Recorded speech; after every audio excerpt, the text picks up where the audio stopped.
Thanks for joining us. It is the third, turn off my phone. It is the third and final of our series of MixMaster webinars. We've had 3 of them this year. Obviously doing things a little bit different, and I want to thank KKFI for hosting Crossroads Music Festival.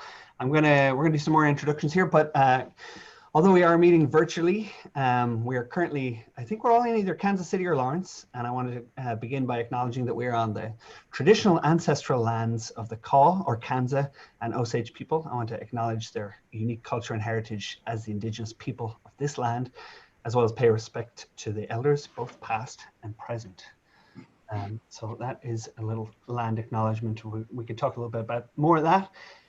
But yeah, and next I wanted to introduce Bill Sundahl, who is Development Director with KKFI. I'm sure he's known by many. Bill, you had a good fest at the weekend. Congratulations. Thank you very much. Yeah, it went really, really well. It took a lot of people to make it happen for sure, but it was a blast. It was virtually a lot of fun. Yeah, so I really am. We had a lot of support, like financial support throughout the event, and the performances were fantastic. Propaganda 3, John Kreisberg's, and then Chris Haghirian. Between the 2 of them, they managed all of those different streams from 7 different locations, and yeah, I had a lot of help from Mark Manning was in the studio with me a bunch, and DJ Link and Jeremy Marks with Community Lending of America helped introduce all the bands, and Chad Brothers. I just wanted to throw a few of those names out since they really deserve as much or more credit than I do for it. So it was a lot of fun. And thank you, Nick, for producing these MixMaster panels. I have learned a ton at the last 2, and I'm sure I'll learn a lot of new stuff today. And yeah, I'll turn it over to you guys. I will say, there is still a Facebook fundraiser going on till midnight tonight. Those donations will be matched. So if you're on Facebook watching this, or you can also go to kkfi.org and make a donation if you want to support the Crossroads Music Fest, MixMaster, and KKFI. We'd sure appreciate it. And there is, I think, about $1,000 left that we have of champions matches to double your gift. So we'll leave it there. And thanks again to everybody. Thanks to all the panelists today for sharing your knowledge and time. Cool. Thanks, Bill. So kkfi.org/donate as well, and as well as that Facebook fundraiser. Is that right? Cool. Okay, well, I do have some introductions, I guess. This little background, MixMaster, it has been going on for 7 years. This is the 7th year. Usually we all, of course, get together and we have panels, usually on one day. We do a demo dip, fun things like that. We've had performances. We've joined it up with a showcase as well. But obviously this time we're doing things a little differently, as everything in the world that most things, let's say, are happening on Zoom. So are we. So I want to thank our panelists for being here virtually. And I am going to go ahead and introduce everyone with some bios. So first of all, Chris Haghirian. Chris has worked for the Star for 21 years and helped launch Inc. in April of 2008, where he put together music promotions and events for Inc. magazine for Kansas City Star, where he did work for 21 years. He has worked with and organizes music for Boulevardia, Plaza Art Fair, the Kansas City Royals, and more organizations. And then with Nathan Royce of the Record Machine, Chris makes the Middle of the Map Fest happen each year and is looking forward to celebrating the 10th year of the fest next year. So during COVID, along with John Kay of Propaganda 3, Chris produced KC Bands Together. I remember that event from March or 10,000 years ago. So that was a fundraiser for MMF, which raised over $42,000 to help keep KC area musicians afloat during the crazy times. Chris gets to share his amazing passion for the Kansas City music scene as host with Sarah Bradshaw of the 8160 Tuesday nights, 6 p.m. on 909 The Bridge. Thanks for joining us, Chris. Thanks, man. Thanks for having me. Also, Jennifer Rowe. Jennifer is the Director of Operations for Folk Alliance International. She started working with the organization when it moved to Kansas City in 2013. And Jennifer is responsible for leading the FAI staff and contractors in planning the annual conference and the day-to-day operations in the office. And Jennifer has a background in the public sector with a majoring in political science from the University of Kansas. Thanks for joining us, Jen. It's good to be here. Thank you. Also, we have Michelle Bacon. Michelle is one of the strongest advocates for Kansas City's vibrant music community. As a content writer for 909 The Bridge, she promotes local music discovery, reports topics relevant to the community, and engages diverse voices. She's also worked as a contributing writer for the Kansas City Star and Inc., editor of the Delhi magazine, Kansas City, and an acting band manager. She's currently a copy and grant writer at Midwest Music Foundation, an independent music publicist, and an active musician with a number of local and touring bands. I think most of that is accurate, although it feels like some of it is a little low, a little dated. But thanks for joining us, Michelle. We can clear it up as we go. And then Steve Tulipana started dabbling in music promotions in Kansas City, booking underground shows at an all-ages club called The Space at 47th and Truce. Then when his band Season to Risk was signed to Red Decibel out of Minneapolis, Tulipana spent the next 10 years touring with Season to Risk and DJing at Kansas City nightclubs. In 2005, he opened Kansas City's longest running music venue, Record Bar. The same year, he released an album on Anodyne Records and toured the US with Roman numerals. In 2012, he opened Mini Bar, which is a late night lounge and small music venue in the heart of Midtown Kansas City with his longtime business partner, Sean Sherrill. The same year, he released a digital-only album for the band The Water Moccasins, And 2020, Season to Risk re-released their long out-of-print Men Are Monkeys, Robots Win recording on vinyl for the first time, remastered and in phase. Currently, Tulipana performs in multiple bands, either on bass guitar or as a vocalist, as well as running Record Bar, Mini Bar, and the recently opened outdoor music venue, Lemonade Park, which we've actually discussed more than once in these past series of webinars. So thank you all very much for being here. I think even before the bios came in, I had assembled this little list. So collectively, the people on this panel have been kind of instrumental in, I would say, Boulevardia, middle of the Map Fest, Folk Alliance International Conference, the music stages at the Plaza Art Fair, the Royals, which I'd forgotten, of course, Record Bar, Mini Bar, Lemonade Park, the Big Slick, Kansas City Folk Festival, the Band That Fell to Earth, KC, and we don't need to mention what I'm forgetting because that would take the rest of the time allotted. But so thank you all for being here and for being willing to talk on kind of a broad topic. So we usually, with MixMaster, we usually kind of try and keep things fairly focused on really useful information for musicians. So this can be, things about how to get your demo played or how to get on radio or book a tour or whatever it is. And we did kind of, the first two webinars were really focused on artists. The first one that Mark Manning graciously hosted was a COVID check-in. And then last week we talked about connecting with audiences during these times. So the idea for this discussion was really something a little bit broader. I know several of you are artists and musicians and perform, but what we wanted to do was kind of save some time for the wider conversation about some of the bigger issues facing us, beyond the obvious. But so I guess I kind of wanted to ask and go around the room, as it were. And we're going to talk a lot about positive things, but I feel like there needs to be a little bit of a moment to kind of, let's give ourselves a moment to kind of recognize how bad things are. And I think we can move on from there and we can talk about positive, but maybe from each of your perspectives, what the kind of real detrimental changes have been. Again, beyond the obvious, I feel like we're going to have to develop some shorthand here just to discuss these kind of things. But I'm also interested in what you've seen and heard from other people around either our region, people who work in similar jobs. Kind of give us an honest viewpoint of how things are looking. Chris Haghirian, I remember a while back you had told me that somebody had asked you, they needed a Ferris wheel for an event, and they asked you, and you said to me, I guess I'm the guy who you ask if you want a Ferris wheel. So that's just to illustrate how deep within events, festivals, the entertainment industry, you guys are all embedded. So that's an interesting parallel, though. Back in May, we did the KC Bands Together event, me and John Kay, and I was furloughed from the Star the second or third week of April, and by that first week, I was like, I always have side hustle stuff, but I needed something really to dig in on. And John Kay had tagged me, probably regretfully now, on a post on Facebook and let me know he had this technology. And then, in 3 weeks, we put together that event. And now, whenever anyone does a virtual thing, me or John get a phone call. And we were so candid and real in that event. We didn't hide that we didn't know what we were doing. Like, we didn't know how to put credits at the end. So I just read them.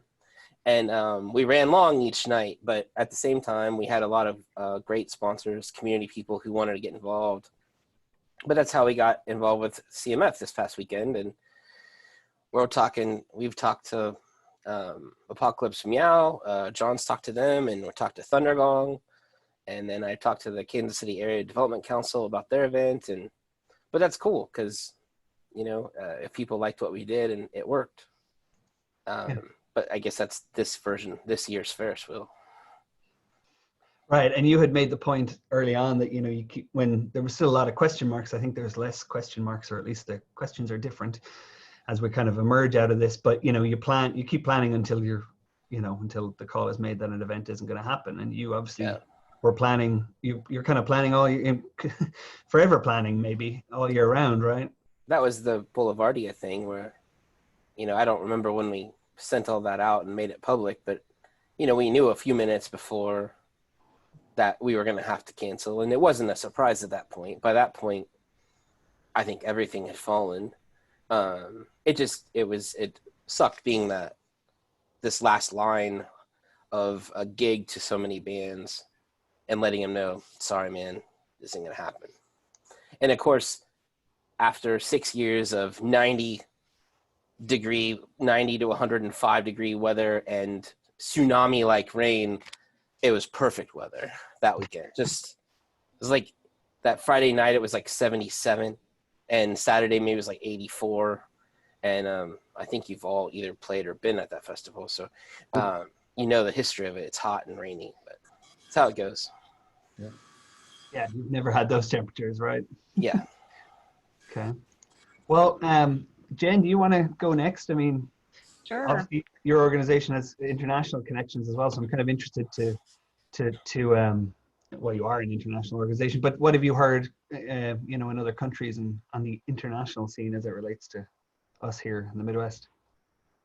Most people are really concerned about our political environment, frankly. But yeah, I mean, we're, as an organization, it's been rough. We had to lay off several staff members at the end of the fiscal year, and we're looking at running a deficit this year, the first time in decades, having a deficit as an organization. We are seeing a lot of collaboration internationally, which is exciting to see. So we're involved in Global Music Match, which is a program that's matching artists from the US and other countries. We have Calvin locally, who's matched with, I don't know, I actually have no idea what country he's matched with, but it's been fun to see those type of collaborations. There are other events. We're in the process of planning an online conference for February. This week, Americana Fest out of Nashville is doing their conference, so I've been attending as I have been able to. So it's good to be able to still connect with people in the music industry virtually, and that's now the norm. So it's good to have those opportunities and to develop those opportunities. So maybe for folks who mightn't be too familiar, can you describe how Folk Alliance fits into it's a membership organization, right? So Yeah. Dealing with members and dealing with these issues, and they have forums to communicate both through you and kind of amongst your membership. Yeah, Folk Alliance International is a nonprofit for the folk music industry. Our membership is around 3,000 people. It's a combination of artists, primarily artists, but we also have our industry, which would be the agents, managers, labels, publicists, and then presenters, those that are presenting music. The big thing that we do annually is a conference. We've done it in Kansas City for 5 years in a row. but the last 2 years we were in Montreal, and then this past year we were in New Orleans, and we were scheduled to be in Kansas City in February of 2021. We canceled that really quickly. We canceled it in April because it did not look promising that we'd be able to host an international event as soon as February of 2021. Now it seems obvious. Back in April when we made that decision, I think, well, we were pretty quick in our decision. It was a good decision. I'm glad we did it, since we could now focus on other ways for us to serve our membership. And we've done that primarily through presenting webinars, by providing opportunities for people to connect on racial justice issues, and just asking people how we can serve them. And we're still finding new ways to do that. Very good. So it'll be virtual in February of next year. It will be virtual in February. Right now, the dates right now, February 22nd through the 25th is the plan. So mark that on your calendar. And our goal is to make it accessible to as many people as possible. Attending our conference can certainly be expensive, especially if you're traveling. So our goal is to have as many people come and have it available potentially on a sliding scale. So pay what is affordable to you. And we want more organizations to attend. So it's not just one person, but an expanded network of people to be able to interact with each other. It's exciting to figure out the possibilities. Yeah, very good. Well, thank you. Michelle, did you want to chime in on what you've seen and how it's affected you as content manager at the Bridge? I mean, you still have content, or what has been the biggest changes for you? And you're a performer as well, so feel free to speak to that. Yeah, the first few months were really difficult for both the station and myself as a performer, because of course we didn't know what was going to happen. There were no shows, and I do want to speak briefly to my experience as an artist. I didn't play for quite a while, and I didn't really, even for the first few weeks at least, reach out to any other artists about what they were doing, because I think we were all kind of in this depressed lull of like, well, we may never be able to play live again. And actually over the last month, I've started playing with a lot of bands that I'm involved in, and all of that actually is thanks to Steve and Wes at Voltaire and everybody involved at getting Lemonade Park up and running, and being a place that we all know, we trust these guys, and we know that it's going to be safe, and they're going to do what they can for the community, because that's what they do. So for me, that's really been a godsend. As far as the Bridge goes, same thing. We have a lot of contact with record labels, agencies, of course, promoters, and the artists themselves. And we've had to kind of pivot our strategy because, of course, a lot of our revenue comes from underwriting business, most of which is concert business, and there's no live concerts really right now. So a lot of what we've been doing is partnering with other organizations and places that we know aren't getting revenue either. I mean, Lemonade Park is one example of something we've been able to promote, and just, kind of help the community out as much as we can. And, our role, we're public media, just like KKFI is, and our role is to serve the community. And that's kind of what we're doing, trying to pay it forward as much as we can with what we've got. And hopefully when things go back to normal, we'll all be able to work together again in a more normal way. Yeah. I'm curious, have you seen, and I'm not going to ask you to speak for every journalist or every person who receives music submissions, but this has been going on long enough now. Has that changed as the kind of the flow of music that you're receiving or news that you're receiving? What does that look like these days compared to? It has definitely come back quite a bit. Again, that first month, especially, there was really not a lot, especially from the Kansas City area. Like the smaller independent artists weren't doing anything because a lot of them are figuring out, like, well, can I even afford to do anything? Is it worth it? I can't tour anymore, so I can't tour on a record. So should I hold on it? You know, and we saw a lot of bigger artists doing that as well. There were a ton of big albums that were supposed to come out at a certain point, and a lot of them either have gotten held back or some of them got surprise dropped, you know. So it really depends, but it's definitely been coming back a lot more, especially from Kansas City, because I think a lot of it too is just the fact that people are like itching for entertainment and itching for new content, new music, stuff like that. So it's really been a welcome thing, I think, for a lot of folks. Yeah. Well, I'd like to kind of talk a little bit more of that, looking at the future and what interesting things that you're seeing. I mean, again, one of the things that MixMaster always tries to do is kind of speak to real experience and kind of inspire through ideas. So hopefully, yeah, I'd like to hear more on that front. But Steve, we haven't heard from you. Minibar and Record Bar, and now Lemonade Park is kind of your response. And also you have your Kickstarter, 15 years of Record Bar coming up. So, I mean, Lemonade Park has come up multiple times in these discussions as an example of how to do it right. So kudos to you. And you want to talk us through how you figured that part out at least? Well, right off the bat, I want to give the credit to Wes Gardner at Voltaire. He's the one that reached out to me and was like, he had just gotten the lease on this parking lot, so he could have a parking lot the first of this year. And obviously he didn't need it anymore because no one was going out. And he just started brainstorming and had the idea and reached out to me and said, I want you all to be involved. I think you should be involved. And then, big props to the Bridge, for supporting it from the get-go and really being like underwriting us in a way, that doing things that we couldn't afford to do, you know, and that's advertising it and putting it out there. So I really appreciate that. But really at first I said to Wes, I'm like, I don't know, it's not the time, you know. It was the beginning of summer when we started talking, around July really, when he came up with the idea, and I was like, well, we have to get going pretty quick and put a crew together, and he pretty much funded all the construction and everything that got it going. And so really the credit is there. I thought, well, maybe it's not the time. The point, we were seeing all these photographs of the Ozarks and people partying on top of each other, and a lot of social backlash against people getting together. And I was like, man, we have to make sure we do this right. We can't just, you know, we have to make sure people also understand the mission. We have to understand, you know, the economics of it.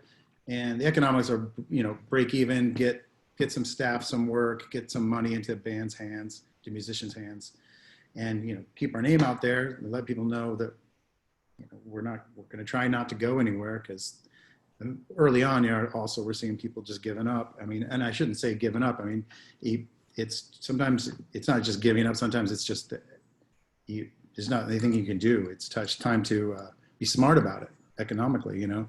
So I don't mean to denigrate when I say give up, but our goal is to try not to get to that point, see if we can eke it out. And that's hence doing Lemonade Park and getting out there and for people and the community and the artists. And also it gives a platform for our fundraising that we're trying to do on the side too. You know, that's what we're working on right now, to make sure we can keep that lease honored and covered and the bills paid. So when we do open, we're not going to be so far in the hole that we have to shut it down after 2 months of normalcy, because we just can't keep up with the added expense from the past, you know. Sure. And it's, sorry, to speak to what you were saying earlier, like kind of the negativity of it, like to get some of that out. It's not really, I don't think it's negative, but I'm like, we are having to plan like years into the future. This isn't, I mean, even if we had a vaccine tomorrow, promise you, our revenue is going to be down majorly, and it will be in the springtime if it comes back and we're in a safer space. The tours come back, they're going to be less and less people are going to come out. It's not going to be, I believe. I mean, we have to prepare for that. I'd love for it to be like, wait, we have to make up for a whole year off. you know, you like to think people save money, but there's a lot of people out of work too. Mm-hmm. I wanted to chime in. Today I was on a call from people all over the country, and the record bar came up as an example of people of you doing it safely. I was on a call with Performing Arts Readiness and about safely opening up venues. And so it was exciting to hear someone from Atlanta talk about a conversation with the record bar. So good job. It's very exciting to hear that. Thanks. We're so busy working on it that we don't. I don't know. It's wow. That's great. I just hope we're doing it right. Every day we're like, I think we are. I feel like we are. Every day we're evaluating it. There's, you know, like I said, it's on the edge of not being economically smart, to be honest. But it's doing what it needs to do. The goal I said to Wes at the beginning, it's like we can't do this just because we have to be doing something, even though that's what feels good. We also have to be smart about it because we have a long time ahead to look at how do we stay economically viable, you know? So that's what our goal is. And it's like, and if there's any problems, then that could come crashing down. So we try really hard to do it as safe as possible and keep that message out there. Cause it's really about, you know, I don't want to, it's like, there's leadership involved in messaging leadership, you know what I'm saying? Where it's like, has a lot more to do with that side of it sometimes to make sure people go, oh, yes, we do have to do it this way. You know, you know, we're very much like, we don't want to get into battles there where we have, you know, we pretty much put the message out. So, you know, when you come there, if it's not your game, if you don't want to follow the rules, you don't want to be there. You know what I mean? And we'll give anybody their money back if they get there and like, this isn't what I thought it was. I'll give you double your money back to not be a problem. Just move on, you know. It's a whole big world out there, and we're going to try to do it as right as we can. So, going into the winter and fall, this is where we get into the depressing side, and we're trying to figure that out, and we're crunching things and trying to see what we can do. But yeah, got a lot of ideas, but we won't know until we try them. So. Sure. Well, I'm curious, and this is not something I know a whole lot about, but, you know, as a small business owner, whatever about the messaging, I think I understand what you're saying there about around mask and kind of the general cultural acceptance of what needs to happen, or, you know, it can be down to individual businesses, which is obviously your perspective. But do you feel that you've had support from from a business point of view or other kinds of leadership? I mean, I can't speak to the efforts that are being made to legislate for support for, I know the campaign, I've seen it and I've shared it, but, you know, I'm unfortunately ignorant of what the real details of it and what the grassroots efforts are. And Jen, you may know more about this as well, but, you know, from a business owner, I understand, you know, what the priorities are and the challenges you have, but who's helping you is kind of the question that I guess I'm asking. You know, where do you feel you're getting support? And this can go to anyone can chime in on this, but, you know, you're doing something very practical, Steve, to keep a venue and a staff and musicians employed and making money. Do you feel you have support? I mean, NIVA, which is the National Independent Venues Association, is doing all the lobbying. I mean, they're really pushing. I had an email come over today that now that you know, I sent a letter to Josh Hawley today, you know, and I tried to shed it around some other people, like, let's get this going. And right now they've had forward movement right before the break, and then they're back from the break and they're kind of sitting on it. And now the message is, you know, don't leave us stranded. And we're trying to just double down on it as best they can. And they're doing a great job. We don't know if anything will come of it. There's a lot of whispers here, ideas, New Deal things, all kinds of stuff that will probably just get lumped into a thing. But, you know, in the end, anything helps if it makes sense. You know, the Missouri CARES Act, there's grants, there's things out there. No one, you've got to do the legwork yourself. There's no one coming to us. Or, I mean, there are. I think that there's places that are trying to aggregate these resources, and NIVA is one. Like, these are resources for you, just that, like, just like we did at the beginning, trying to help our employees. Here's resources for you. There's a list of things you can try to do. I mean, that's the bigger goal going into winter that I'm more worried about is the unemployment and trying to, how do we, I mean, number one, I have to worry about the lease and getting that paid, because without the space and without honoring the lease,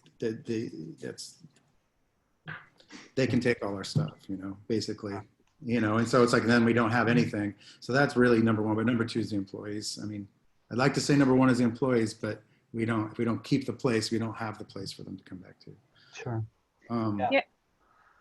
I mean, from my understanding, from a legislative perspective, when the Congress, Senate did not, the last bill that was put forward, which was like the skinny bill or something like that, it was a trimmed down version of the Republican bill that was presented in August. That didn't pass, and it's very unlikely, from my understanding, that any type of stimulus or relief act will pass before the November election. So it is important. I love that you wrote a letter to your congressman. I think it's super important that we become advocates, and it's really important to get out there and write to your congressional leaders. All of our House members are up for re-election this year, so let them know that the arts are important to you. And then we also have to look at a local and state level as well. There are some great organizations like Arts KC who's keeping up to date on what's going on both locally and in both Missouri and Kansas. Right, and I know Mid-America Arts Alliance, of course, Midwest Music. Absolutely. But correct me if I'm wrong, but the Office of Cultural and Creative Services was disbanded by Mayor Lucas as well. Yes. And so that, I mean, that's quite local. I mean, that's the city level is, I guess. And then I know, Chris, that you had pursued different, I'm going to get the acronym wrong, neighborhood development, tourism development funds. NTDF, Neighborhood Tourism Development Funds. And those, again, correct me if I'm wrong, I feel like you'd figured out different ways to get your hands on that money to put these festivals together. So what's the sense of the future of those resources or support? That was actually the last proper meeting I had in person, was March 13th with them, and they were all about to be let go. And I mean, I don't know if Bill's still here, but Bill traditionally gets money for Crossroads Music Festival, and not this year. And that money all comes from when you stay in a hotel here and you pay like 14% sales tax, or there's a fee, or you rent a car at the airport or somewhere, you pay a fee on that. And then that money goes into helping pay for events that bring people to the community. I'm sure, Jen, I imagine folk get some. Yeah, we do. And they've already announced that they are not providing any funds through, I believe, April of next year. So we cannot rely on NTDF funds for any immediate, but again, it's for public events. Right. We don't get it for our conference because our conference is an industry event, but we have received it for our First Friday events and for the Kansas City Folk Festival. Right. And I think even though there's no money till April, the deadline is still October 15th for next year. That would make sense. I think so.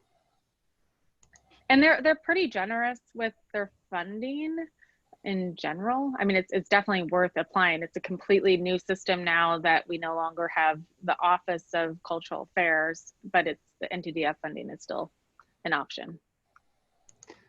So do you feel, Chris, moving forward, that these are still resources that are available to you, or what's your view of, what's going to be left, do you think? No, it was Megan Krieger was over there, and Consuelo, and they're gone. And I know there still is one person that will work on NTDF stuff, and another woman, Carlotta or Lottie, she does Chalk and Walk, if anyone's familiar with that. She works in the mayor's office, and she made it sound like some of it's just shifting to their side. However, there has to be money there to give, and I guess I didn't know that about not until April, but that makes sense through the winter. Obviously, there's less events through the winter as well.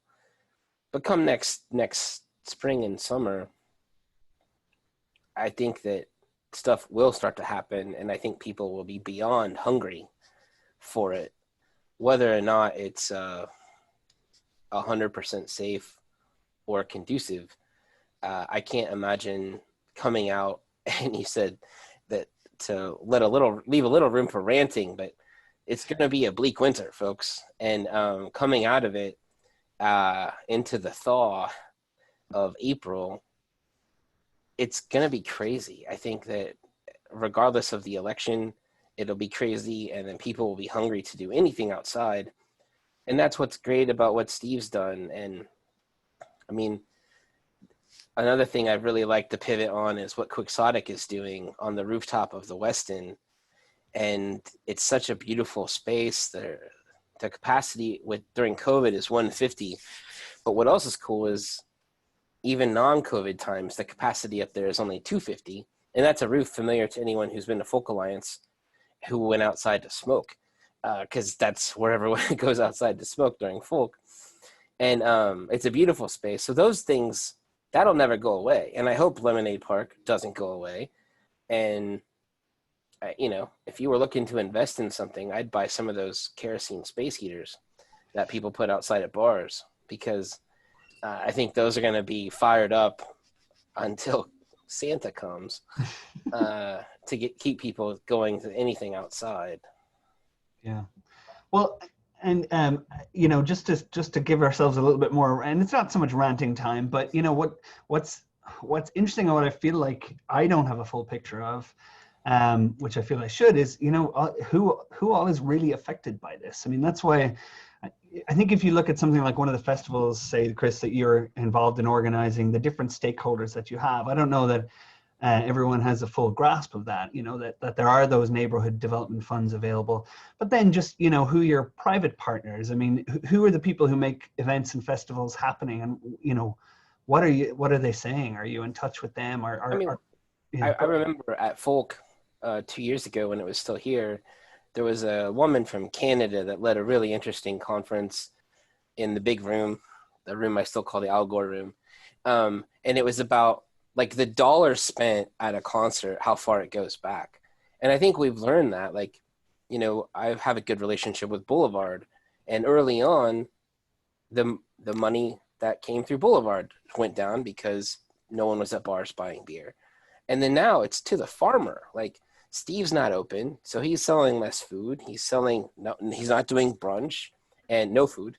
And then it goes all the way back to the farmer and the beer distributor guy. And it goes so far. And then to government officials, and an entire department in the mayor's office is gone because they shifted that revenue to whatever they're shifting that revenue to, more cops or something.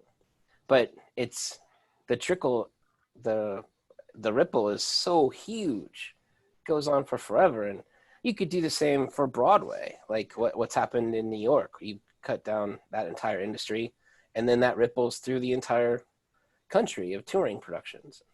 I think what that highlights is the importance of our entertainment industry and the importance that music plays in our economy. Like, we are essential to the economics of a community, and that's why it's super important to be able to get back having live concerts, having our venues open, having restaurants. I mean, everything touches. There's so many layers that are touched by music and other forms of entertainment. Yeah, absolutely. I'm curious, Steve, obviously you're not having many touring acts coming through, so you really have local artists and local talent, and I mean, I guess there's always local audiences, but and I'm curious again, moving forward, or Michelle, if you've seen more people, so to either of you, how do you guys think the local scene, I mean, it's really all we have right now, right? So how do we bring that forward? And again, we can start moving away from the ranting and moving towards the forward and the positivity, if you like. But these are kind of our peers, and again, this kind of conversation, we always wanted to keep our peers in mind. But local audiences are all we've got, right? Anyone want to go, Steve? Sure. Yeah. I mean, that's all we I mean, we had that, surprisingly, when Shiner performed a couple weekends ago, we did have some people travel from Chicago and Denver and a few places to come see the show. They luckily got tickets early. They saw it when it sold, because I mean, we only sell like a little over 100 tickets, so it's not a lot. So, but it is by and large the local community and local, the local scene. I don't think there's been a few band. We had a band from Lincoln, Nebraska play, but they're on the Record Machine label, which is our local label. But by and large, I mean, you can't travel to bands aren't traveling, doing tours. It's not feasible. But I mean, we've always been about the community, though. I mean, it's always been. That's what keeps us alive. I mean, when we moved downtown and got a little bigger, we definitely rely probably quite a bit more on the touring acts. But it is still all about the community events, the fundraisers, and the personal things that happen at Record Bar that have always happened there. The weddings and the et cetera, et cetera. You know what I'm trying to say. Yeah. That's something we'll always do. It just keeps us rooted in the community. But I don't know if I even answered that question properly. Well, no, you're good. I mean, and like to somebody who keeps an eye on who's playing Record Bar. I mean, it makes sense who's playing Lemonade Park now, and that's where you've got to start, right? Yeah. Yeah. We knew we only had X amount of dates to fill. Wes really wanted to do some other things in the week, which he's just finally started to do, because we finally have our systems down where it feels comfortable, where we know what we're doing. So he's kind of expanded to do some things on other nights. But excuse me, from the get-go, we knew there were this amount of dates before it gets cold. Let's make sure we get a wide variety of genres and artists and work with the people that we've, over the years, we've got great relationships with, and we know that we can communicate with them and make sure that they know how to communicate with their audience so that we can do it safe. That's really kind of how, there's plenty of acts I would have liked to have gotten in there, but we just didn't have the time. But yeah, or not yet. And then I know Michelle, like Knuckleheads, has been doing some live shows, and pretty good partnership between the Bridge and Knuckleheads supporting that. So in some ways I'm saying the local thing makes sense still, but I guess what's interesting is how that's going to shift and how far that's going to take us in terms of local talent, local acts, and obviously the audiences are local. That's one thing I wanted to speak on. I'm actually in backtrack for a second, because I've attended, I think, 2 Lemonade Park shows, and then I performed at one, but one of them, the lineups were all pretty different. So there was a different audience there as well. A lot of times when I go to shows, I expect and often see, the same 10 people I know who are either musicians or the big music fans in Kansas City. And one of these shows I attended, I didn't know anybody there except for the Record Bar staff, basically.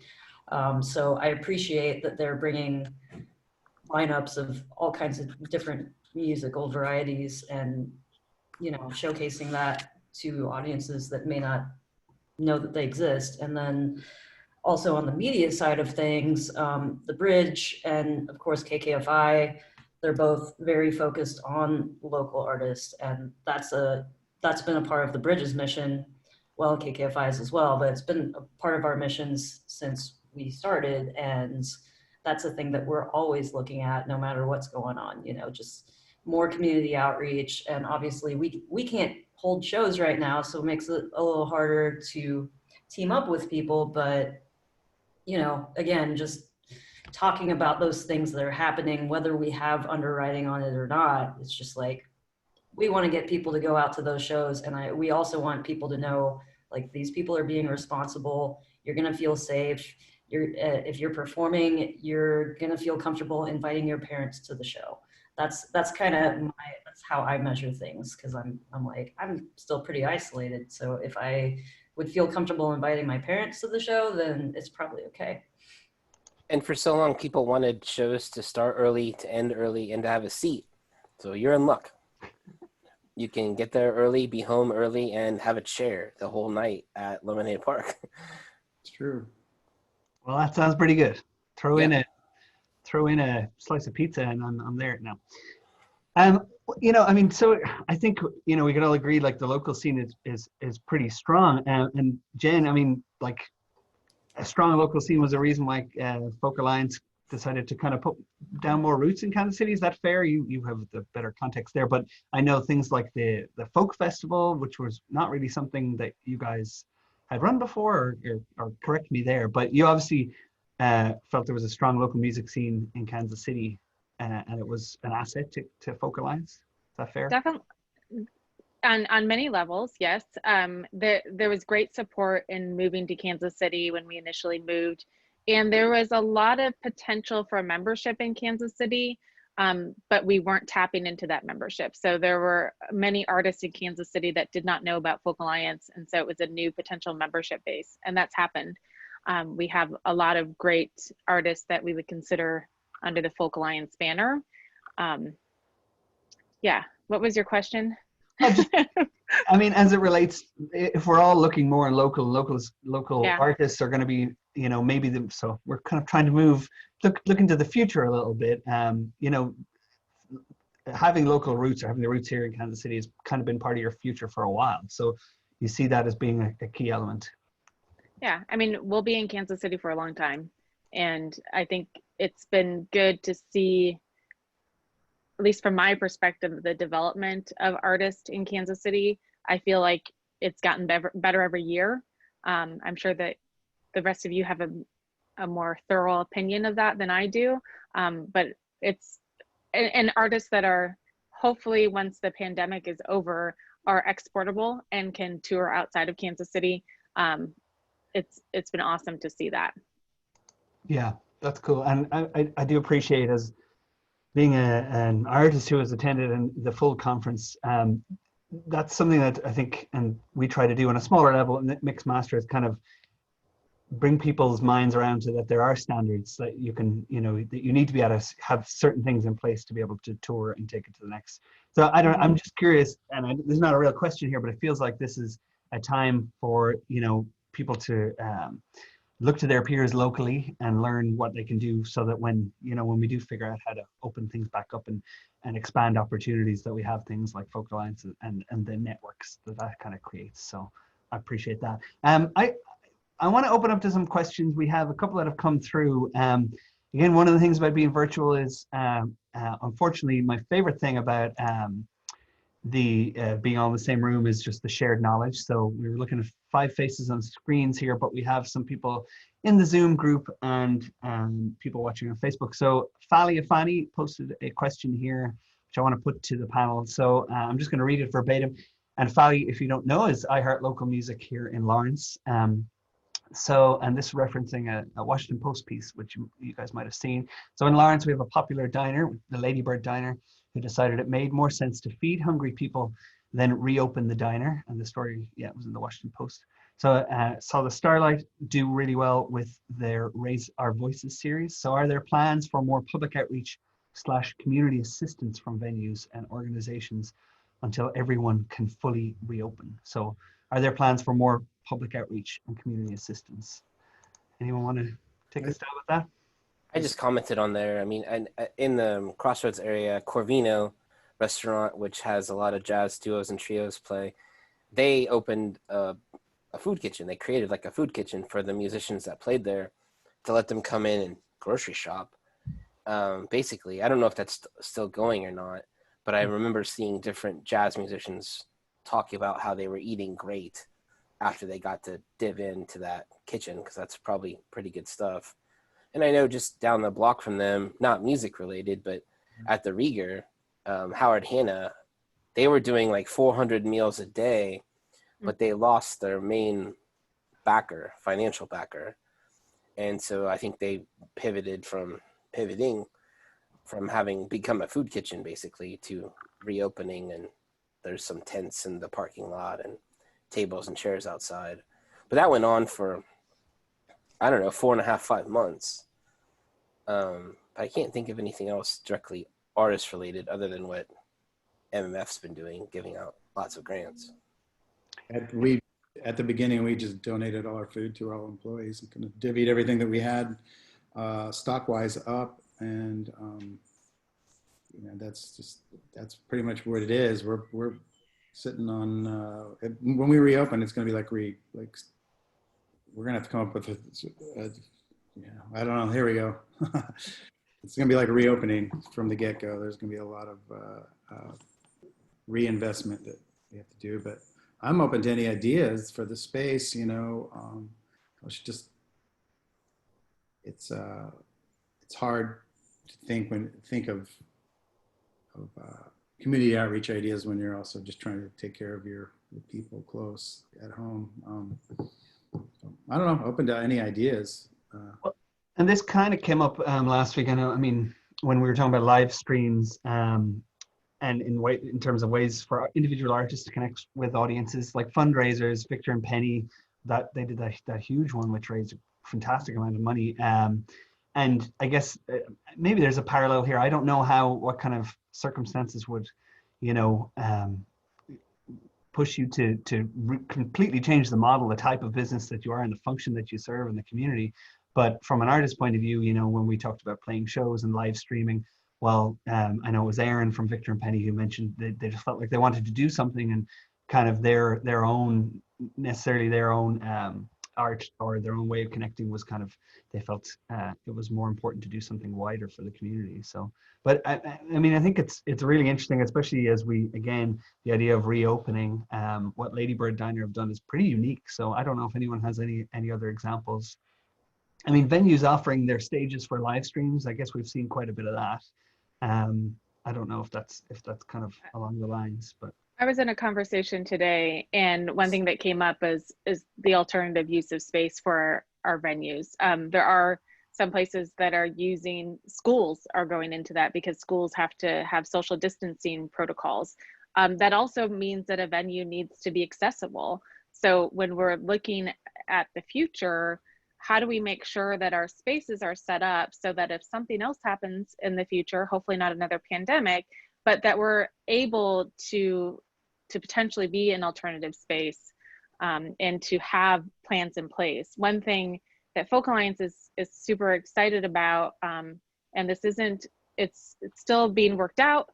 We won't have an official announcement until next month, but we're partnering and received a circuit rider grant from the Performing Arts Readiness, and the goal towards it's an 18-month project that will be focused on nonprofit venues throughout the country, with the goal in mind of how them setting up a system to respond to the pandemic and to open safely. And although it's focused on nonprofits, our goal is that anyone within our network can access the resources, can attend webinars as they happen. But we will be learning more about that or presenting more information next month. Very cool.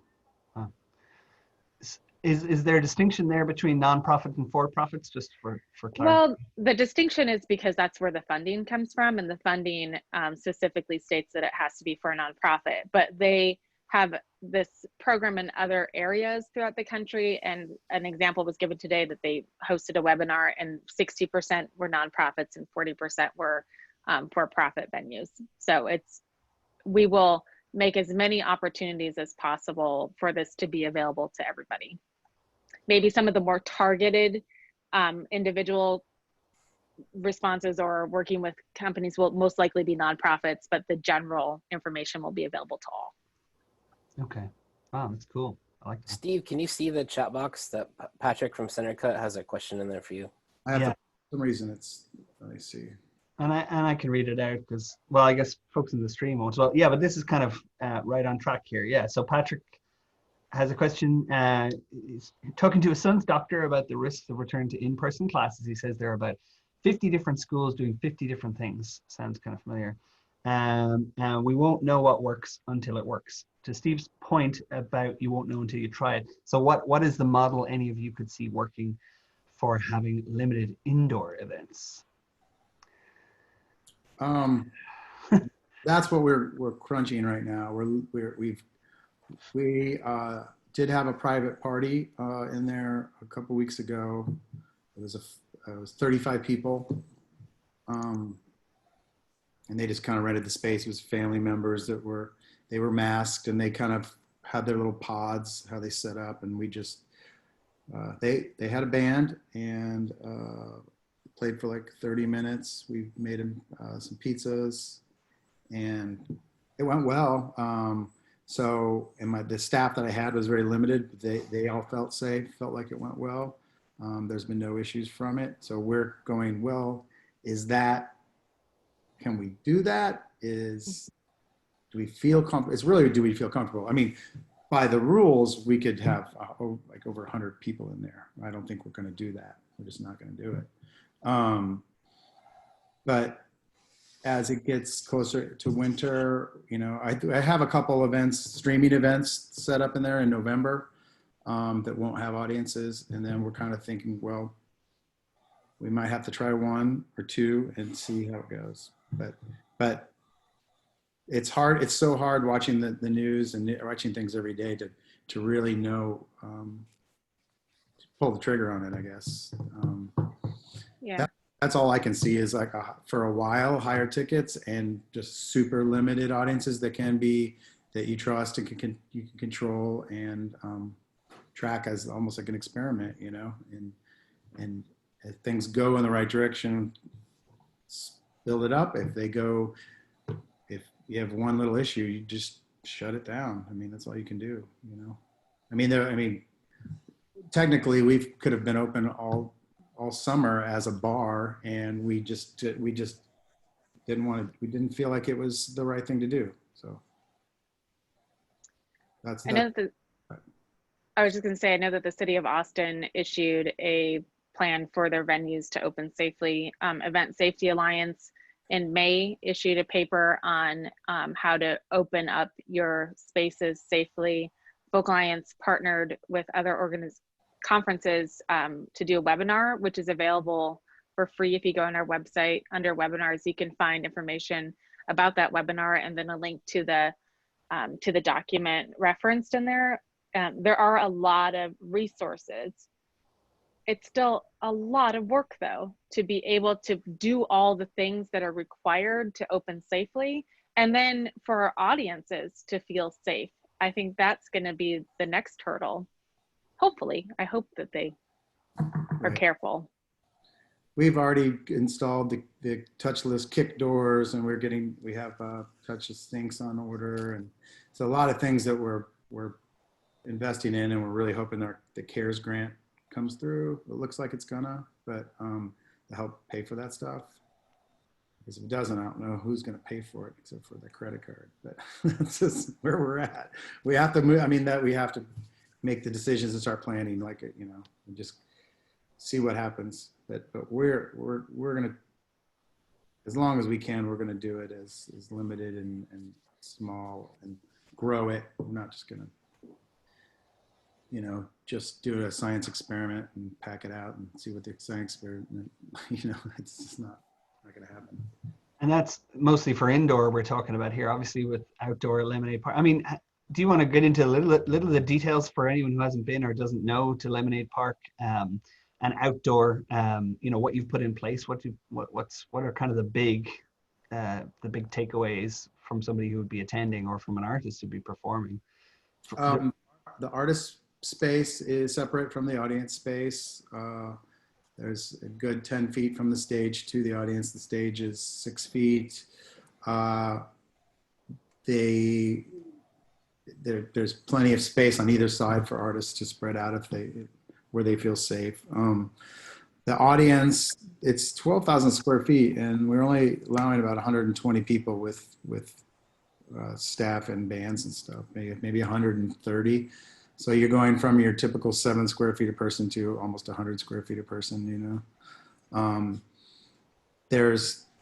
You purchase your seating by what you're comfortable with, basically. There's different tiers where you can have a little more control, or if you have a group of people, you can have a space, you know, and they're all distanced, and we have hand sanitizing stations. Our staff cleans every time someone goes into the bathrooms. They wipe it down. They wipe everything down. The box office is right by there. So they're constantly going around cleaning things. And, you know, there's lanes for people to walk and space away from each other. You know, at the bar, it's all marked off. Really, it gives you a lot of space for you to decide what your comfort level is. Like I said, we haven't really had any complaints or someone coming up and saying, oh, this guy's, you know, not doing this or that.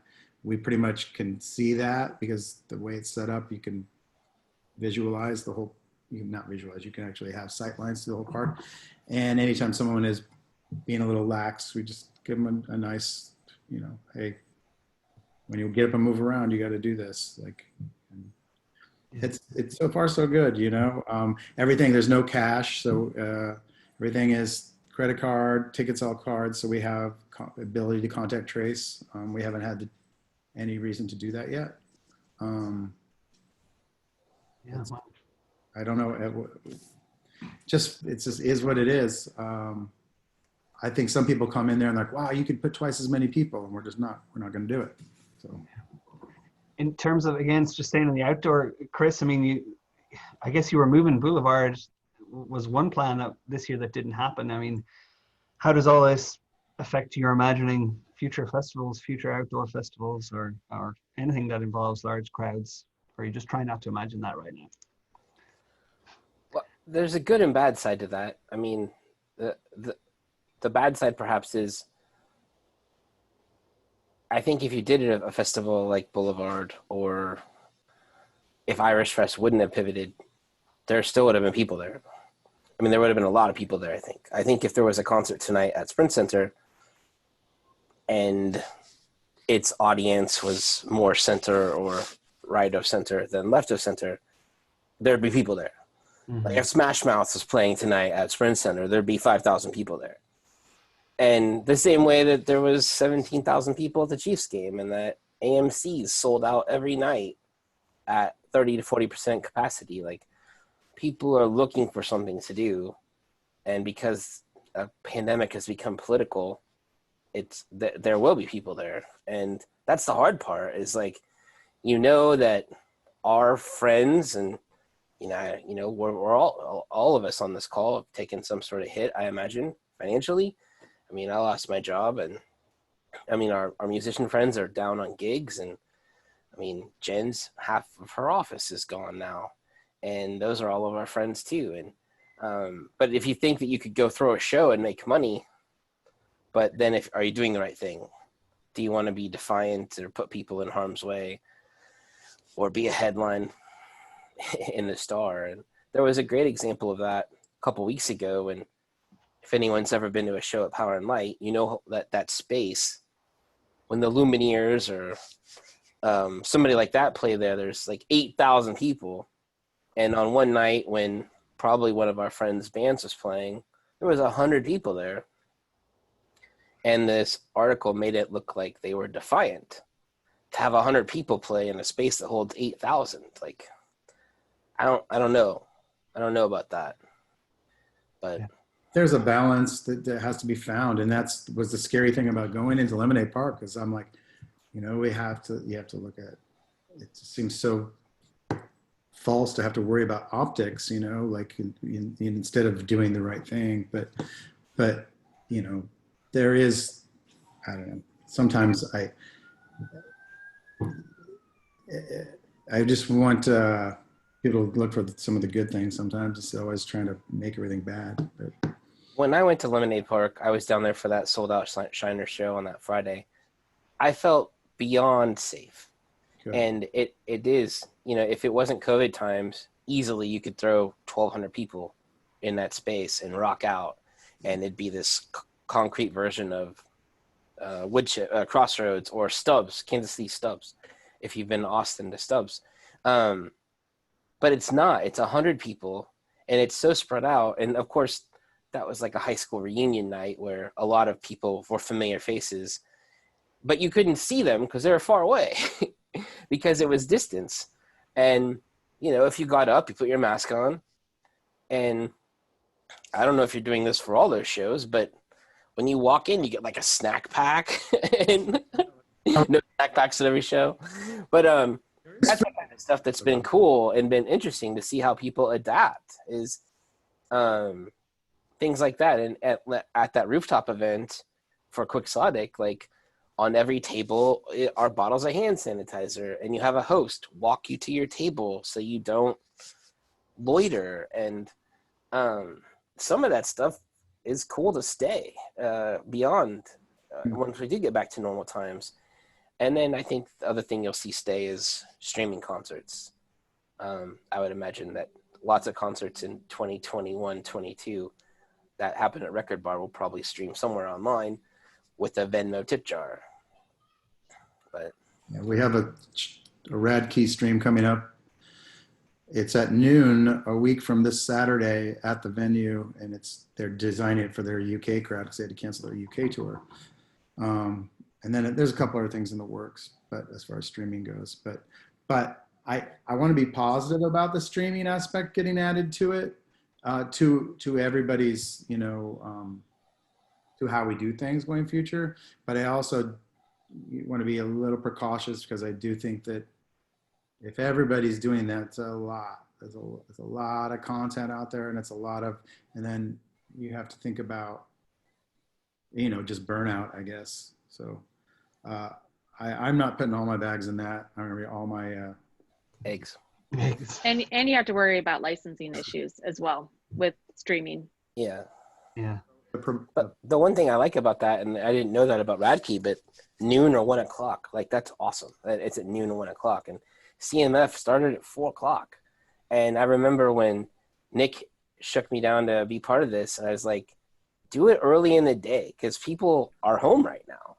They're working from home or not working from home, or they can be in front of their computer at 4 o'clock instead of at 7 o'clock or 8 o'clock when you lose everyone to whatever they're binging on Netflix. Yeah. Currently Batgirl or Batwoman at my house, but yes. Excellent. Well, Michelle, I want to put that to you. I mean, how is that changing? Are you seeing, we kind of mentioned this a little bit earlier, but just content streams and what people are sharing as well as obviously, so we also kind of mentioned you can't partner up or on live events, or there's a responsibility, kind of what Chris alluded to. So is it changing what the bridge has for content or is being offered? Yeah, for sure. We're definitely well, for one thing, so we are a member supported station, and one of those perks for some of our members is those live in studio sessions we have, which is one of the most valuable things we do. And of course we can't really do those right now. So some of that has pivoted to live streams. We really haven't hosted very many on our own. The only ones we've hosted have been local ones. Again, the support community, KC Bands Together was one of them. We also recently helped with the Green Line Initiative, which was something that Una Walkenhorst had put on a couple weeks back. But yeah, other than that, we really haven't done much with it, but from the content side, I've seen a lot of it. And we've talked about how we could help out with that, but we're also not in our studios right now. We're mostly working at home, except Chris, I guess, because it looks like he's in the office right now. Yes, ma'am. But yeah. There have been more live interviews though. Like I remember when this started, like Waxahachie did an interview. Avett Brothers just did one. Yep, we've been doing a lot of phone interviews. We actually had, I think John Hart today did a Zoom interview with Raul from the Mavericks. So there's definitely been a lot more artists that are willing to do that stuff because, they're releasing albums right now. So and they have time. Even Taylor Swift was signing autographs on thousands and thousands of CDs that went out. I got one at Vinyl Renaissance for my wife that Taylor Swift signing autographs. She's like a half billionaire. And Matt Berninger of The National has a new record coming out, and he just packaged all these crazy packages of ways to buy the record with t-shirts and stuff, and he's signing them all. Like that's the pivot that millionaires are doing. I think that's the name of the game right now. It's like artists across, or people across the entire music industry are just trying to figure out like, well, how do we engage our audiences? How do we connect with audiences? How do we also, of course, create revenue from it? Because a lot of them are suffering a lot right now and not making anything outside of merch. Yeah. Well, I think we did a poll of our artists recently, and about 400 responded, and about 30% of those are working outside of the creative field. So that's also a reality where artists need to consider other streams of income outside of creative work. And hopefully that will allow them to survive however long this is, and then come back ready, excited to be back doing their music. But they also have to think about, like, is this a sustainable career for them? And what does a sustainable career in music look like? Absolutely. And I don't get to talk to you very often, but I talk to our promoter friends every day. What do you think it looks like in April, May? Are you talking about me? What do I think talking it to you, looks yeah. like in April, I mean, May? yeah, like I don't see in April or May that we will be having performances. There'll be social distance performances, I think, in April or May of next year. Maybe it will look a little bit different than what it looks like now, but even if we have a vaccine, it's going to take us a while to be at a point where we're safely unmasked in a space together. But we also need our audience that are not the ones going to Sturgis to feel comfortable in a space without a mask. What do you think the over-under is on a Sprint Center show? What's the total? I have no idea. Like the I honestly date, have no idea. the date that something happens there again. Christmas. You think Christmas of this year? I'm teasing. I'm kind of being facetious, but half-house Trans-Siberian Orchestra shows? I think it's up to whether or not they can make it affordable. I mean, they can use that space and have it not fully occupied. The fact that the Chiefs game has live audience and live people, it looks like it's empty, but you said how many people were there? 17,000 in a space that holds 76,000. Yeah, I'm assuming that we would see something similar to that. It would be great. The second highest attendance allowed in the NFL, next to Dallas, when they bring their people back. I think it'd be cool to get back to the days of like when Elvis would tour and he'd do a matinee and a late show. Yep. And to half-house things like that. And 90-minute sets, clear the house, 90-minute set, and instead of at Uptown it being a 2,200 person house, it's 500 people for the matinee and 500 people for the late show. And I think artists will have to be willing to do that as part of their contract. They want to get out there. Dave asked a question or mentioned in the Q&A that his artists just want to perform and they're willing to work with venues on their fees. And I'm sure that's true with a lot of artists. They want to get out there, they want to perform, and they know that might look like multiple shows a day as opposed to the traditional one in the evening. Mm-hmm. Well, along those lines, I mean, what else are you guys seeing that's really kind of exciting and positive and encouraging? You mentioned Lemonade Park. There's a few people in this region who are doing live events, but maybe either live or something, using the technology of live streams. Who else anyone else you want to give a shout out to who you're seeing doing really interesting things? Again, in that sense of peers, inspiring people to come up with new ideas. Yeah, I think there's been, from doing the radio show and constantly seeking new content, there's been some people that have hustled so hard to this. And I know Kadesh was on one of these panels, and that guy is just turning and burning content, and they call me Sauce, is turning content and just getting so much stuff out there. And I know those are sort of front people, but that hustle there is crazy. And and I like what she was here last week. Julia Othmer is doing a cover song video all of September playing songs that promote change leading up to the election. And that stuff's cool. And I saw Jessica Page mention she wanted to bring back, like, she used to do a cover song every Monday or something like that. But to get creative with your content, to try and keep that fan base up.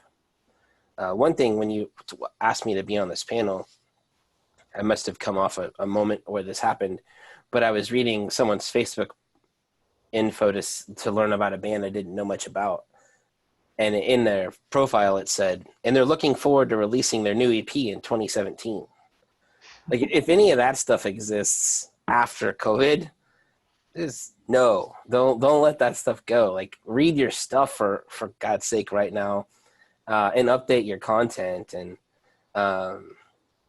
if links don't work, get rid of them and just make that stuff, clean that up, because you got time.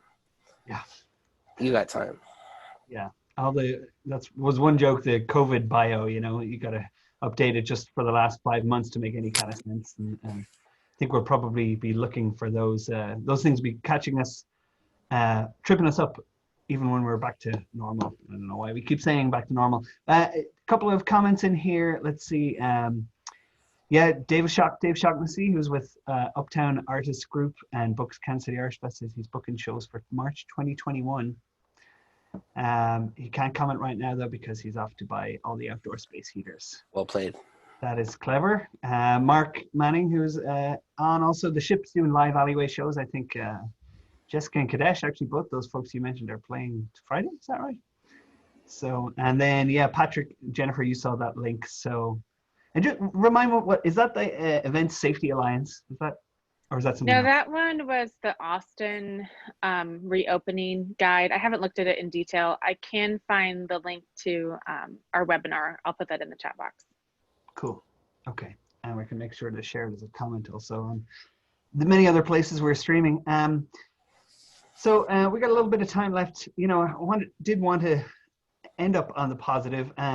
And again, kind of referencing what MixMaster tries to do, or has tried to do over the years, which is offer practical information for up and comers as well. And which reminds me, Chris, you had shared a spreadsheet, which I can, that's a Google Drive link, right? Do you want to talk about that for a second, and while I pull it up and figure out a way to share it?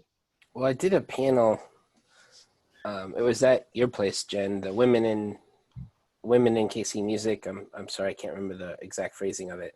And I had put together this sheet about Kansas City music in the media, on the radio. I think it was 7 days a week, and that's changed in COVID times. We've lost a few things, but there's still things there. And I saw Mark Manning this weekend at KKFI Studios for CMF, and it's we both still struggle to get music from Max. You can see someone promoting a single or something, and then chase it down and eventually get it. But our emails are on that sheet, and my email's on my Facebook page, and I imagine Mark's is too, just to send stuff out when you have new content out, because we're wanting it, and now more than ever have a place for it.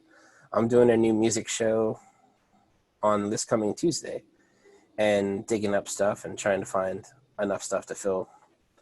It's pledge week, so a little less time, but 35 minutes of new music. So there's people looking for stuff, and that's on that content sheet that you shared right there. And then we just lost, maybe, we don't know yet, we might have lost Homegrown Buzz with the pivot at the Buzz changing to Alt 965. I don't know if the future is known about that yet. And then when I left Star, unfortunately Star Sessions seems to have died. That COVID obviously was a ripple on that, but the Monday thing I hosted for them. So we've lost a couple things, but there's still stuff there, and still places to play it, and people anxious to hear it. And yeah, so send us your music. So that sheet is a list of places that can potentially play your music or make folks aware of it. I think Bacon's on there, and Fally appears to be watching. She's on there. And me and Mark and the River Trade and Diana over at KKFI, and I think I had the couple other things on there. Yeah. Jen, is there any pearls from the artist perspective? Again, we always just try to, you know, people who are maybe just starting out, and this is a weird time to start out in music, but any pearls of wisdom from your collective, you know, connections and contacts? Well, I am not an artist, so I do not have that perspective. But in general, I would say the important part, I mean, just is, I'll go back to advocacy, that we need to make sure that we're advocating for the arts. And Steve mentioned this earlier, there's, you know, potential of the American for the Arts has issued a letter that has over 1,200 signatures, and I'll put a link to that as well, but it's talking about like the worker program and the cultural renaissance that were back in 1935 and in Nixon's era as well. And, you know, using the arts, we have to bring culture back up. It's a very important part of our society. It's part of any community. If we want to encourage businesses to come to Kansas City, they're going to look at the culture of the city to make sure their employees are happy. So it's really important part of the ecology of everything. So artists have to be a part of that. They certainly need to make sure that they are advocating and that they're reaching out to their representatives as well. Steve just shared Save Our Stages. And I think what I love about this particular piece of legislation is it has bipartisan support, and arts are often a bipartisan issue.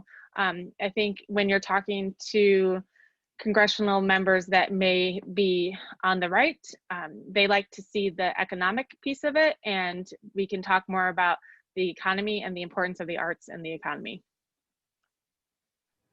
Yeah, I mean, this is something that kind of nonprofit arts and culture groups have been dealing with for quite a while, ever since the budgets have been cut and various funding sources. And basically, the philosophy of the arts being worthy of government support has kind of, that idea has been challenged for a long time, probably.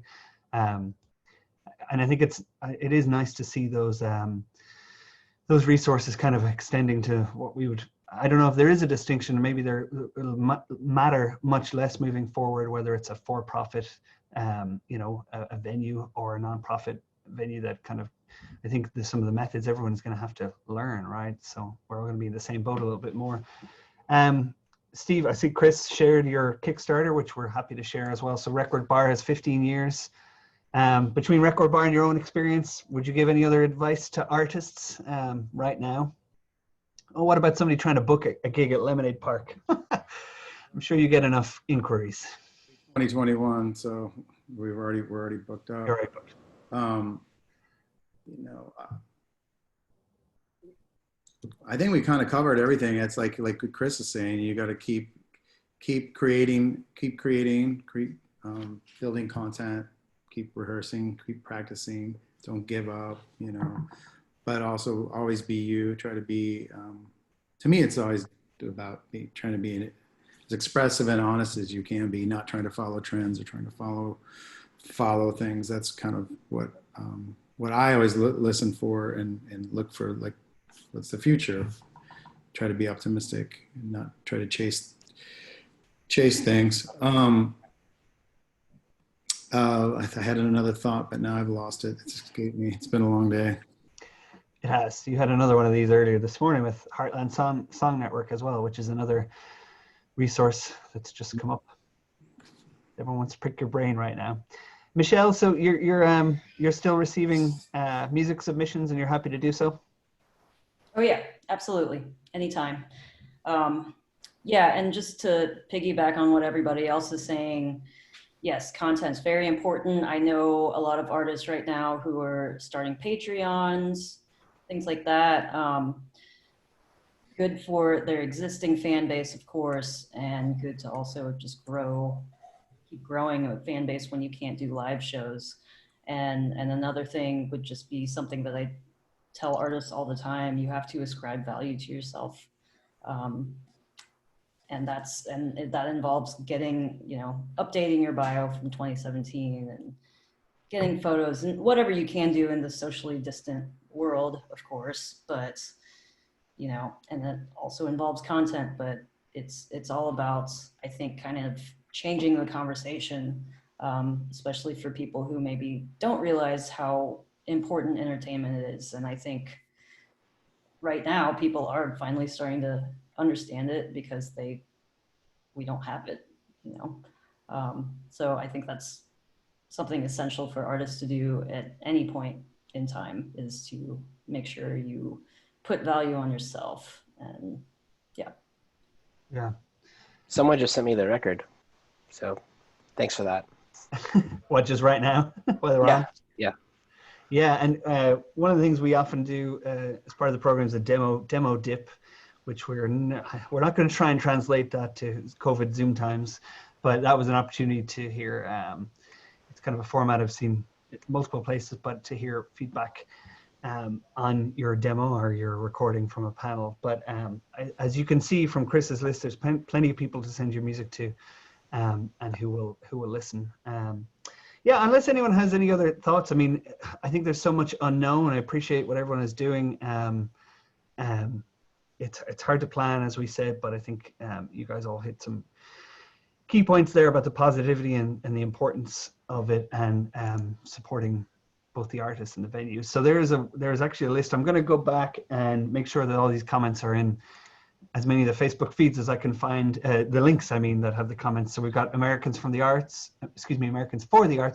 which is, I know, is a big advocacy group nationally. Of course, we have saveourstages.com. I think somebody else, Neil Smith posted that on the other feed. I'm trying to keep an eye on, but yeah, unless anyone has any other closing thoughts or anything else to plug. I see your the webinar there on reopening. Thanks for sharing that, Jen, as well. If you people haven't been watching those, though, I've watched a few of the Folk Alliance ones that Jen and her team put together. They're great. And I love that you started off this meeting the same way Angus starts off any meeting. That was very cool. Hat tip. Yeah. Do you want to talk about that real quick first, Jennifer? Yeah. Well, acknowledgement. Thank you for doing that. We did start doing that a while ago as a way to just honor the people that came before us. So thank you, Nick, for starting this. We start all of our public meetings, our webinars with land acknowledgements. It's important in Kansas, where we are, it's the Kansa or Osage Nation. We do that when we're in Nashville. We make sure to figure out who held that land in a long time ago. So wherever we are, we make sure to acknowledge their land. Yeah. And it's actually becoming, the other thing that we try to do is announce our pronouns as well. So mine are she, her, when we're introducing ourselves. So I did not do that today. I apologize. That's my bad too as a host. But yeah, I know there's a group, US Department of Arts and Culture, which is not a governmental department. They just decided they should be.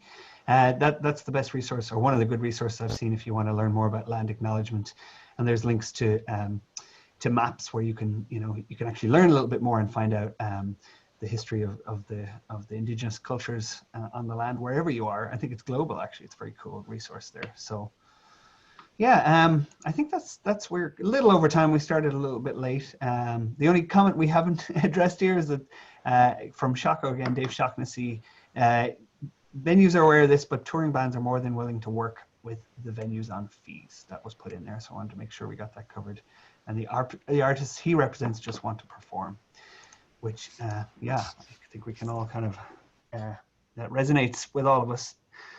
So that's kind of it. I want to play a video. One of the resources we mentioned was Midwest Music Foundation, and Rhonda Line recorded a video. They have been giving out grants, more than $80,000, I think Chris or Michelle might know. Yeah. Small individual grants to individual artists who have lost income due to the pandemic. I know the Rocket relief grants, they're currently open, I believe. I'm not sure. I think they're in the process of giving out the second round of those grants, but there are other resources for individual artists. But and I also want to mention that you can donate to KKFI, who is the presenter of this, along with myself and Silly Goose Records, kkfi.org/donate. So Jen, Chris, Steve, and Michelle, thank you very much for your time. We weren't going to get all the answers today, but it's good to touch base and to air some of these things. And there are lots of thanks and yeah, in our chat. So we'll leave it at that. Thank you very much. Thanks for joining. I'm going to play the Midwest Music Foundation video now once I figure out how to share the screen and do all that jazz. Okay. Thank you. Cheers. See you later.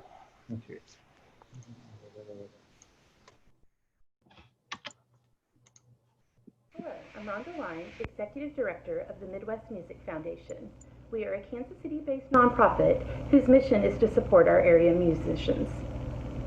These have been incredibly difficult times for our music community, as it has for so many others.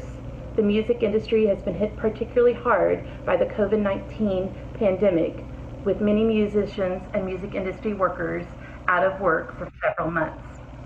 One way we are here to offer support is through our COVID Relief Fund. These are small grants intended to help with immediate assistance.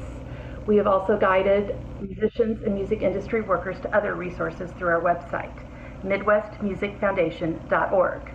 If you are a musician in need, you can go to our website and fill out a simple application. In addition to our COVID Relief Fund, we also have Abby's Fund for Musicians Healthcare. These are grants intended to help musicians with medical urgent needs. Both funds are available through our website, MidwestMusicFoundation.org. So far, we have given out $87,000 in assistance through our COVID Relief Fund and over $230,000 through Abby's Fund. If you are in need, please apply. If you can help, please donate at MidwestMusicFoundation.org. Thank you.